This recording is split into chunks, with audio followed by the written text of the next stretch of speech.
ለብዙዎች ላይ መቻቸው ይችላል። ለብዙዎች ይሄ ነገር ግልጥ ላይሆንላቸው ይችላል። እኛ ግን ስለተገለጠልን፣ እኛ ግን ስለተረዳን፣ እኛ ግን ስላወቅነው፣ እኛ ግን ስለበራልን እንዲህ እንላለን። እግዚአብሔር በተቀደሰ መቅደሱ ላይ አለ። ምድር ሁሉ በፊቱ ዝም ትበልና እግዚአብሔርን ትስማው። ምድር ሁሉ ዝም ትበልና እግዚአብሔርን ታዳምጠው። ምድር ሁሉ ከእግዚአብሔር እግር በታች ሆና የእግዚአብሔርን ታላቅነት ታውራ።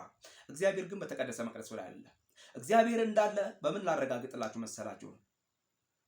እኔ ስተነፍስ ይሄ ተፈጥሮ፣ ይሄ አየሩ፣ ይሄ በምድር ላይ ያለው እግዚአብሔር የፈጠረው ነገር እኔን ሲንከባከበኝ፣ እኔን ሲያኖረኝ፣ በእግዚአብሔር ስር የሆነ በሰው እጅ ያልሆነ ነገር እነ ካርቦን ዳይኦክሳይድ እነ ኦክሲጅን ተፈጥሮ፣ ወንዞች፣ ተራሮች፣ ዛፎች ወደዛ ወደዚህ ሽር ብትን እያሉ ሲያመልኩት ለሰማይ አምላክ ለልዑል እግዚአብሔር ሲሰጡት የእግዚአብሔርን መኖር ያረጋግጡልኛል።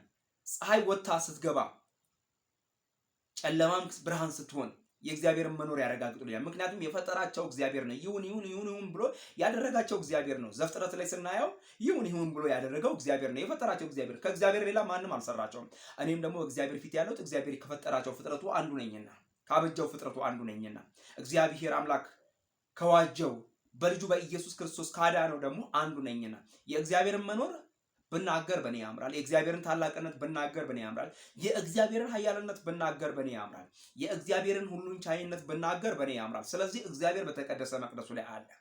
እግዚአብሔር አለ። ክብር የሚገባው አምላክ የአብርሃም የይስሐቅ የያዕቆብ አምላክ እግዚአብሔር በተቀደሰ መቅደሱ ላይ አለ። ክብርን ለሌላ መስጠት የማያስፈልገው ለእግዚአብሔር ብቻ ነው መስጠት የሚያስፈልገው። እሱ እግዚአብሔር አለ። ምክንያቱም እግዚአብሔር በክብሩ አይደራደርም። እግዚአብሔር አምላክ ክብሩን ይፈልጋል። ምክንያቱም በረከቱ ለኛ ሲሆን ክብሩ ለእግዚአብሔር ነው የሚሆነው። የአገልግሎታችን በኢየሱስ በረከት ለኛ ነው የሚሆነው፣ ክብሩ ግን ለእግዚአብሔር ነው። ከእግዚአብሔርን ክብር አናስነካውም። እንግዳ አማልክት በህይወታችን እያስገባን፣ ደባላ አማልክት በህይወታችን እያስገባን አንሸቃቅጣውም ወይም ደግሞ አንደራርበውም። ምክንያቱም ደባል የምናመልከው አምላክ የለንም። እግዚአብሔር ብቻ ነው አምላካችን። ምክንያቱም በተቀደሰ መቅደስ ላይ እግዚአብሔር አለ።